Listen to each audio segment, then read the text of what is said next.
Muy buenos días nuevamente. Bueno, el Señor recibe la alabanza, la honra en esta mañana y damos gracias por tener este momento propicio para dedicarlo a Él. Y ahora vamos a tener entonces el tiempo de la meditación de su palabra. Vamos a orar primeramente. Amado Padre Celestial, Señor Dios eterno, Creador del cielo y de la tierra, poderoso en gran manera. Gracias, Padre, porque tenemos el privilegio de hablar contigo por medio de la oración. Gracias porque podemos elevar nuestra mente, nuestros pensamientos a ti. Y gracias porque tú estás en medio de nosotros. Gracias por todo lo que hacemos en esta mañana aquí. Primero, la cena del Señor, un tiempo de meditación, de reflexión, de conmemoración. Y ahora, Señor, queremos también meditar un poco en tu palabra viva, eficaz, nutritiva, edificante. Permite, Señor, que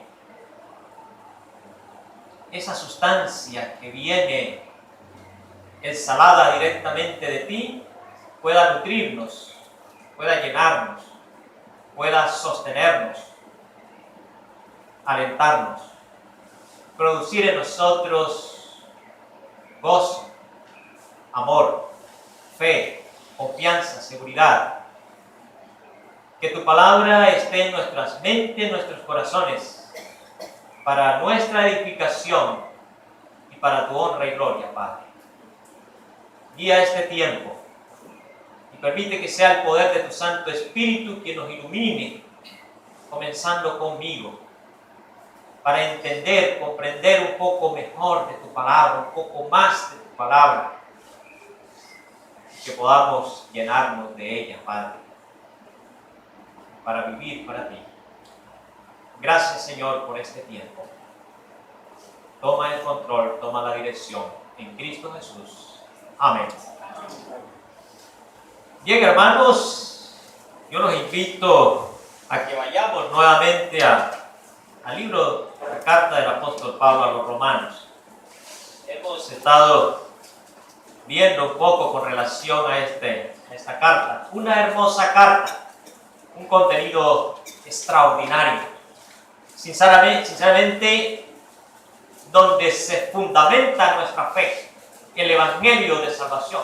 La carta de los romanos, como mencioné aquí al principio, ha sido una carta trascendental a través de la historia, porque ha conmovido, ¿cierto?, muchas personas, muchas mentes, muchos corazones, ¿cierto? Precisamente el gran reformador Martín Lutero se encontraba enseñando la carta a los romanos, ¿cierto?, cuando pudo comprender mucho más lo que él había aprendido en toda su vida en el seminario de religioso. Y comenzó la gran reforma, lo que hoy nos conocen como los protestantes. Desde ahí, grande, y pudo obrar en la vida de grandes personas, revolucionado tanto. Y no es que voy a enseñar toda la carta a los romanos, porque si así como voy, creo que el hermano Gilberto ya sacó la cuenta, no sé si son 30 años más o menos que me llevaría enseñando. 120 años más. Porque me ha pasado todo en el primer versículo, ¿cierto? Estamos en la introducción solamente de la carta a los romanos, pero yo solamente quiero como que dar un abrebocas en la introducción de esto y de pronto quizás más adelante tomar otro pasaje, porque no pretendo enseñar la carta a los romanos así de esta manera, pero sí quería como que introducir, y todavía estamos en la introducción de la carta a los romanos. Y es que el apóstol decía que quería, visitar a la iglesia que se encontraba, lógicamente, en el corazón del imperio, ¿cierto? En Roma. El apóstol Pablo no había ido a Roma cuando escribe aquí. No conocía la iglesia de Roma. No sabemos cómo se fundó la iglesia de Roma, ¿cierto? Creemos que quizás había personas en el día de Pentecostés que estaban de Roma allá, o judíos que vivían allá y estaban en Jerusalén esos días. Quizás algunos llegaron allá a Jerusalén y vieron todo lo que aconteció el día de Pentecostés. Para algunos piensan en eso. Luego regresaron allá totalmente transformados. Otros piensan que alguien que visitaba también, que había creído, llegó a Roma y estableció esta iglesia. El apóstol Pablo quería visitarles a ellos como apóstol del Señor, quería transmitirles las enseñanzas de los apóstoles. Pero vemos que él comienza su carta primero diciendo: Pablo, siervo de Jesucristo. Primero les dijo que él era un siervo, un servidor, un esclavo del Señor, apartado por el Señor. Dice, llamado a ser apóstol. También les dijo que había sido llamado, ¿cierto? Para recordar un poco. El apóstol Pablo no se había postulado. Él no sabía como que, sí, me voy a presentar como un apóstol, o que faltaba alguien por apóstol, y entonces dice, bueno, aquí estoy yo, entonces nómbreme a mí como apóstol. No, por eso dice que llamado a ser apóstol. Ni siquiera había sido nombrado por la iglesia de Jerusalén o por los apóstoles que estaban allá. Había tenido un llamado especial directamente del Señor para ser apóstol. Así como nosotros hemos sido llamados para ser hijos santos del Señor también. Y dice David, apartado para el Evangelio de Dios. Esto es lo que hemos visto, ¿cierto? Apartado para el Evangelio de Dios. Decía que él había tenido un apartamiento especial directamente del Señor para el Evangelio de las grandes proezas del poder de Dios para salvación. Él había sido llamado por Dios para el Evangelio de su Dios. Así como nosotros también hemos sido llamados directamente del Señor para su servicio. Cada uno de nosotros hemos sido llamados por el Señor para vida eterna. Pero dice el versículo 2, y vamos a leer hasta el versículo 4, que Él había prometido antes por sus profetas en las santas Escrituras, acerca de su Hijo, nuestro Señor Jesucristo, que era del linaje de David según la carne, que fue declarado Hijo de Dios con poder según el Espíritu de Santidad por la resurrección de entre los muertos. Dejemos ahí. Entonces el apóstol sigue hablando y anunciando. Decíamos que él quería informarle a la iglesia de Roma que él estaba llevando las buenas nuevas, las buenas noticias de vida eterna, y que venían directamente del Señor. Dice el versículo 2, que él había prometido antes por sus profetas. Esta es la fuente de la promesa de las buenas nuevas. ¿Dónde se fundamentaban? ¿Dónde se fundamentaban las fuentes, las buenas nuevas? En las santas Escrituras del Señor. Dice que él había prometido antes por su profeta en las santas Escrituras. El apóstol hace una declaración muy fuerte o contundente. No sé si pensando en los críticos judíos, donde de pronto podían pensar, ¿qué eran esas nuevas que él hablaba? ¿De qué se trataban esas noticias que él quería hablar? Entonces, desde el encabezamiento de su epístola, él deja bien claro de dónde vienen esas buenas nuevas de salvación. Y es que esas buenas nuevas no era algo nuevo. No se centraban en él. Ni siquiera se centraban en el ministerio de nuestro Señor Jesucristo, que ni siquiera había comenzado en el ministerio de nuestro Señor Jesucristo. Sino que esas noticias se fundamentaban en las antiguas escrituras. Porque el Evangelio no fue algo que surgió así, algo improvisto, algo que surgió de un momento a otro, sino que venía desde tiempos antiguos, quizás desde la eternidad, proclamándose. Y Dios se lo dio a sus profetas para que lo anunciaran en las escrituras antiguas. Y luego, pues fue desarrollándose. El Evangelio tuvo su origen en Dios mismo. Y esto no fue un pensamiento a la ligera.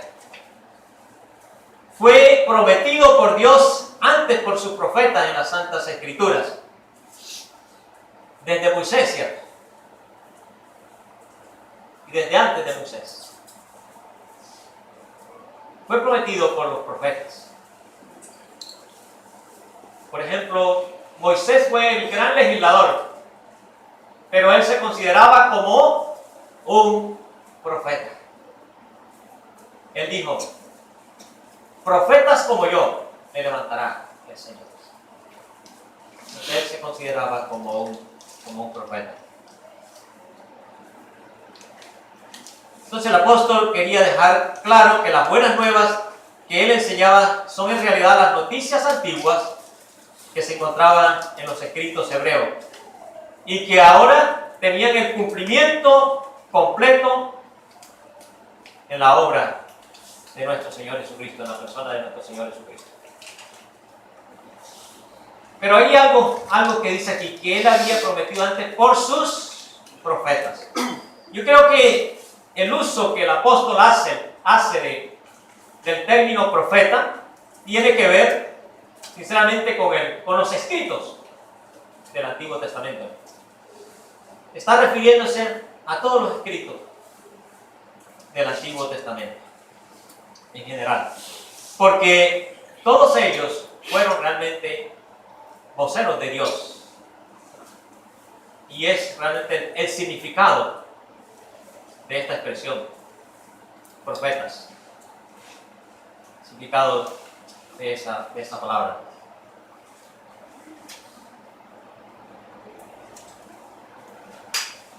Pero también hay algo más aquí, en este versículo. Él había prometido antes por sus profetas en las Santas Escrituras. Y ahí es donde quiero hacer más énfasis. En las Santas Escrituras. El apóstol toma de allí y les habla, inmediatamente introduciendo la carta, que las buenas nuevas están basadas en las Santas Escrituras.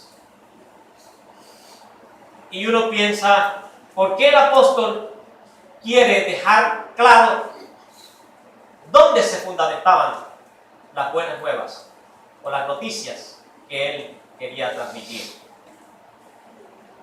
Es probable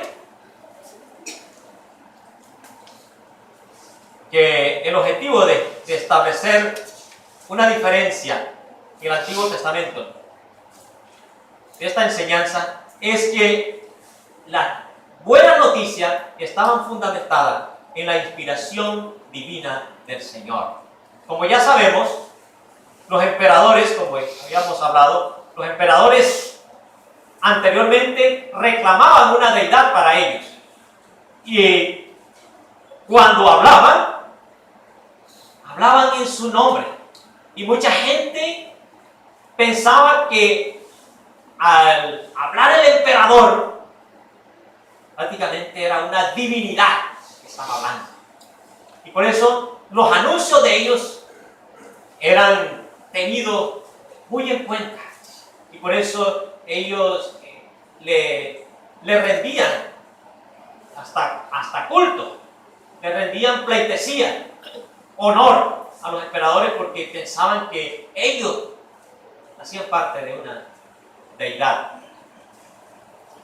Y a veces sí, estaban realmente poseídos de cosas inmundas. Entonces el apóstol quería transmitirles que lo que él estaba hablando y enseñando era la palabra divina que estaba escrita en las Sagradas Escrituras. Pero también había otro asunto, y es que muchos judíos y la iglesia de Roma se convertía en gran parte de muchos judíos. Los judíos de esa época habían tomado muchas cosas de las enseñanzas rabínicas, los rabinos. Los rabinos supuestamente habían tomado de las escrituras, pero habían torcido totalmente las escrituras. Se habían desviado sinceramente del contexto que Dios había plasmado en las santas escrituras. Y creo que por eso el apóstol hace ese énfasis en las santas escrituras, las verdaderas escrituras exhaladas directamente de la boca del Señor. Porque es que los rabinos habían implantado sus propias tradiciones, sus propias formas religiosas, y las habían traído y enseñado. Realmente las enseñanzas de los rabinos decían poco o nada acerca del evangelio, del verdadero evangelio, del poder de Dios para salvación al mundo. No decían casi nada. Pero las Santas Escrituras sí tenían mucho que decir al respecto, puesto que no se originaban en el hombre, ni reflejaban los pensamientos del hombre, sino que se trataba de la palabra del Dios divino para la redención del hombre perdido. Entonces, la mayoría de los judíos de aquel tiempo se habían acostumbrado de tal manera a buscar la orientación religiosa en las tradiciones de los rabinos, en esas tradiciones, pero no en la palabra. Dice que las escrituras eran vistas como una reliquia religiosa, santa, como una reliquia allí, ¿no? Pero que eran completamente celosos y muy estrictos en hacer conforme a las tradiciones que enseñaban los rabinos. Y esto lo vemos realmente reflejado en la amonestación que el Señor hace a sus discípulos. El Señor estuvo enseñando por lo menos 3 años de una enseñanza sólida, firme, transparente, rigurosa. Imagínense, el gran rabino o el gran maestro de maestros, nuestro Señor, duró como por lo menos 3 años con sus discípulos, enseñándole minuciosamente la palabra. Y sin embargo, sus discípulos a veces no cantaron totalmente. Y por esto les amonestó muchas veces. Y una de las amonestaciones, vamos a buscar una cita para no buscar tantas. Lucas, un pasaje bastante conocido. Lucas 24. Ya saben de qué se trata. Vamos a leer el versículo 25. Ya saben el pasaje, ¿cierto? ¿De qué se trata? Los discípulos que iban camino a Emaús, ¿cierto? Y el Señor se les apareció, resucitado. Y comenzó a hablar con ellos. Iban caminando y ellos no se daban cuenta, no se dieron cuenta que era el Señor en el momento. Y dice, entonces Él les dijo, oh insensatos y tardos de corazón para creer todo lo que los profetas, ¿qué? Han dicho. Todo lo que los profetas han dicho de Él. ¿No era necesario que el Cristo padeciera estas cosas y que entrara en su gloria? Y dice el 27, y comenzando desde Moisés y siguiendo por todos los profetas, les declaraba en todas las escrituras lo que de Él decía. No pudieron entenderse. No pudieron entender todo lo que las Santas Escrituras habían dicho. Y aún eran los discípulos del Señor. Imagínense los demás. Y es que el pueblo no comprendió, sinceramente. ¿Por qué no entendieron? ¿Por qué no pudieron ver a nuestro Señor Jesucristo? El Señor Jesucristo lloró, sinceramente, cuando vio, ¿cierto? Oh Jerusalén, Jerusalén. Oh, si conocieras en este tu día lo que es para tu paz. No la pudieras comprender, pero no. Se fueron fue detrás de los anuncios de los rabinos, detrás de los pensamientos de los hombres, y no se fundamentaron en lo que realmente dice la Escritura. Por esto, hermanos, hoy también nosotros tenemos que tener mucho cuidado. ¿En qué estamos? ¿Qué es lo que estamos estudiando? ¿Qué estamos aprendiendo? ¿Qué es lo que estamos recibiendo? ¿Qué es lo que estamos masticando? ¿Qué es lo que estamos disfrutando de las Sagradas Escrituras? ¿Realmente estamos centrados en los principios establecidos directamente por nuestro Señor? ¿O estamos tratando de torcer o ir en contra de lo que Dios quiere enseñarnos? Ellos no pudieron ver todo esto. Y el versículo 32 dice, y se decían el uno al otro, ¿no ardía nuestro corazón en nosotros mientras nos hablaba en el camino y cuando nos abría las Escrituras? ¿No ardía nuestro corazón? Y es que realmente cuando la palabra pega fuerte en nuestros corazones, en nuestra conciencia, arde. Tiene que arder. Tiene que conmovernos, porque es el poder de la palabra que no podemos resistir muchas veces. Cuando el poder llega, cuando usted abre su corazón, su entendimiento para recibir el mensaje de la palabra, tiene que llegar. Y tiene que conmover, porque no es el mensaje de Vilerto, no es el mensaje de Gilberto, no es el mensaje de nadie aquí, el hermano Felipe, ni nadie, sino que es el poder de la palabra que llega. No es el poder de muchas personas. Es el poder que transforma, que edifica, que llena, que nos da fuerza y fe para seguir adelante, porque es el mensaje sólido del Señor. Por eso el apóstol dejaba claro que el Evangelio era el Evangelio de Dios, la buena noticia que estaban plasmadas en las Santas Escrituras y no en las tradiciones. Quizás hablando porque había muchos judíos que a veces querían cuestionar inclusive la enseñanza del apóstol Pablo. Entonces él quiso quizás hacer la salvedad de entrada. Y en realidad era un judaísmo tradicional, muy defectuoso, hasta revolucionario, que ellos enseñaban. Originado en el hombre y centrado en el hombre, pero de ninguna manera fundamentado en las Santas Escrituras.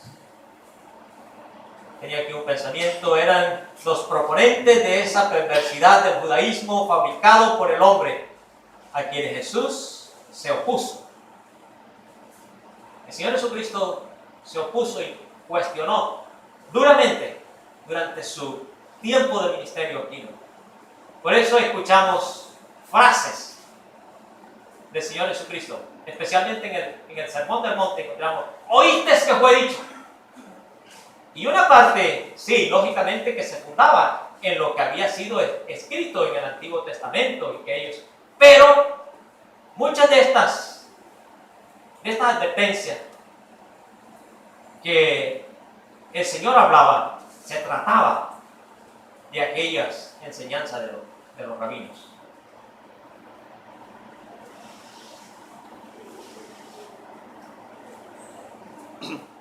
Por eso encontramos al Señor Jesucristo hablando. En Mateo 15, por ejemplo, tenemos una mención. Vamos a ir por favor a Mateo 15, versículo 6.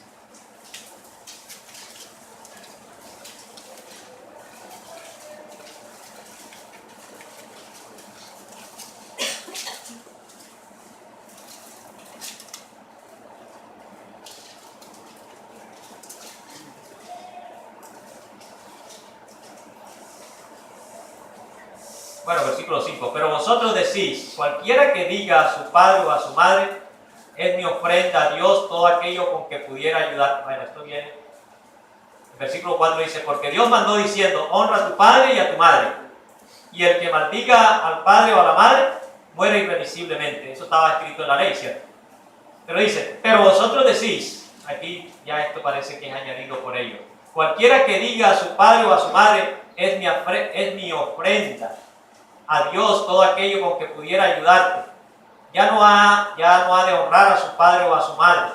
Así habéis invalidado el mandamiento de Dios por vuestra tradición. Parece que ellos le habían añadido un poco más para poder establecer sus tradiciones. Entonces dice, hipócrita, bien profetizó de vosotros Isaías cuando dijo, este pueblo de labios me honra, mas su corazón está lejos de mí. Pues en vano me honran, enseñando como doctrinas, mandamientos de hombres. Como doctrinas, mandamientos de hombres. Nuestro Señor Jesucristo no enseñó una sola cosa que estuviera desconectada con las Santas Escrituras, con el antiguo pacto, con el Antiguo Testamento. Siempre enseñó. Por eso dijo, yo no he venido a abrogar la ley, sino a cumplir la ley. Y todo cierto. Y dice que no pasaría ni una tilde ni una jota hasta que todo se cumpliera. Y así fue. Siempre enseñando lo correcto. Pero es lamentable que los judíos del tiempo del Señor y de este tiempo se habían desviado totalmente. Y a lo largo de la historia de la iglesia, los judíos se han resistido al evangelio. La mayoría se han resistido. Ahora hay un grupo, ¿cierto?, de judíos mesiánicos que le llaman y están activamente buscando. Pero la mayoría de los judíos tradicionales se han opuesto totalmente al evangelio del Señor. Porque ellos piensan que lo que ellos están haciendo es lo correcto. Y piensan que acogerse al cristianismo de la palabra del Nuevo Testamento es cambiar el legado que ellos han tenido. Eso piensan ellos. Es como negar todo su legado. Y en realidad es así. En realidad, si ellos se acogen al verdadero cristianismo, es negar todo el legado tradicional de su forma de ver las cosas, de toda esa tradición que ellos han venido llevando. Entonces, acogerse al cristianismo para ellos es dejar, es botar todo aquello. Y por eso entonces están empecinados en continuar con esa forma de ver las cosas. Y viendo así, se han desviado totalmente del verdadero sentido de las cosas del Señor. Pero la verdad es que para un judío acogerse al Evangelio equivale a heredar todo el legado que siempre le ha sido prometido a través de todas las santas escrituras. ¿Cuál es la herencia más grande de un judío? Es la promesa del Mesías. Ese es el legado más grande del judío. Esa es la promesa más grande del judío, es la promesa del Mesías, el ungido, el enviado, nuestro Señor Jesucristo. Él es, ¿cierto? El Mesías de Dios, Jesucristo es ese Mesías, es el cumplimiento pleno de toda la promesa. Todo profeta judío, directa o indirectamente, profetizó acerca de este Mesías, nuestro Señor. Y Él es el Mesías por excelencia, el verdadero enviado de Dios. Entonces, acogerse a esto sería realmente disfrutar del verdadero legado que ha sido llevado. Al hablar de este mismo tema, el escritor de los Hebreos también hace una mención al abrir su epístola, ¿cierto? Dice que Dios, habiendo hablado muchas veces por los profetas, ¿cierto?, ahora en los postreros días nos ha hablado por medio del Señor. Y hablando muchas veces, Hebreos 1:1, ¿cierto?, por los profetas. Entonces, las Sagradas Escrituras hablaban realmente de nuestro Señor Jesucristo, que es donde está basado nuestro Evangelio. Pero hoy también, al igual que estos religiosos, judíos tradicionalistas de los rabinos, muchas veces también hay muchas iglesias que lamentablemente han establecido muchos pensamientos del hombre, enseñanzas de hombre, y se han desviado totalmente de la gracia, del pensamiento, de la dirección directa del Señor, enseñando mandamientos exclusivos de hombre. Hay muchos pastores, lamentablemente, que han llegado a enseñar que si usted no da el diezmo, por ejemplo, no tiene salvación. Y otros enseñando cosas horrorosas que realmente no están en la Escritura. Y hoy hacen un énfasis tanto en la famosa siembra, y es el evangelio de la prosperidad, de las grandes cosas terrenales, muchas veces, y han dejado a un lado. Y cuando viene el maestro o el profeta tal o no, eso se llena el estadio y se llenan todas esas campañas, porque viene el ungido, el tal, ¿cierto? Y le ponen más atención, le prestan atención y le siguen más a una persona que a la propia palabra del Señor. Pensamiento de hombre solamente.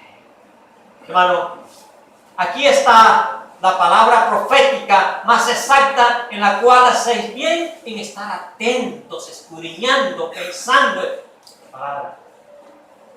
¿Cierto? La palabra del Señor tiene toda la sustancia, tiene todo el poder, todo lo que necesitamos, sinceramente, está plasmado aquí. Y el Señor, su palabra, es la que produce la transformación en nuestras vidas, la que produce vida, salvación, eterna redención. En Él debe estar centrada nuestro pensamiento, nuestra fe. Todo debe estar anclado en la obra del Señor. El apóstol Pedro también mencionó de todas estas profecías, y bueno, ha comentado ahorita del apóstol Pedro.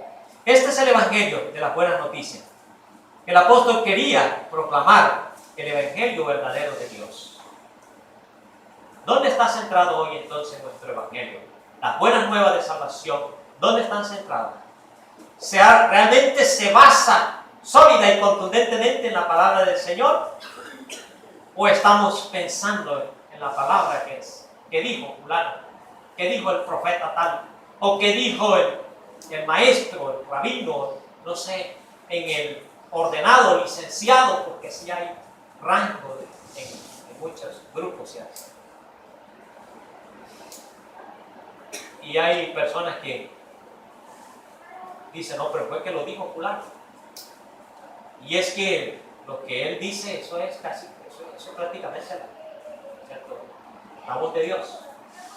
Qué blasfemia, ¿cierto? Nosotros tenemos la profecía, la palabra del Señor, la que Él prometió, la que Él dejó para nosotros. Entonces, quería meterme en otro tema, pero creo que vamos a dejar aquí porque no me cansé acerca de su Hijo, nuestro Señor Jesucristo, que era del linaje de David, según la carne, y que fue declarado Hijo de Dios con poder. Quiero de pronto hacer énfasis en esa parte, que es muy interesante también, del linaje de David, según la carne, y que fue declarado Hijo de Dios. Porque nuestro Señor Jesucristo es Dios, en esencia, ¿cierto? Pero también es Hijo de Dios. Entonces, que para la próxima vamos a ver en qué sentido Cristo es Hijo de Dios. ¿En qué se refiere la palabra cuando dice que fue declarado Hijo de Dios? Entonces, cuando uno lo ve como que parece que, no sé si es tonto para algunos, ¿no? Cuando lo ve como hijo, a veces parece que lo era como que un poco inferior a Dios, ¿no? Porque el hijo no es igual al padre, humanamente hablando. Pero entonces, Cristo es Dios. Pero también Cristo es hombre. Cristo es Dios, hombre.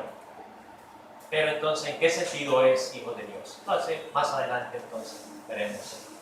Pero en este momento, damos gracias al Señor, porque nuestro evangelio no está fundamentado en pensamiento de hombre, sino en el poder divino de la palabra del Señor, en las sagradas, en las santas escrituras, que para nosotros no es solamente una reliquia que debe estar en un museo ahí apartado como que algo solamente no, sino es la base sólida de nuestra fe, de nuestro creer, donde se centra nuestra vida, sinceramente.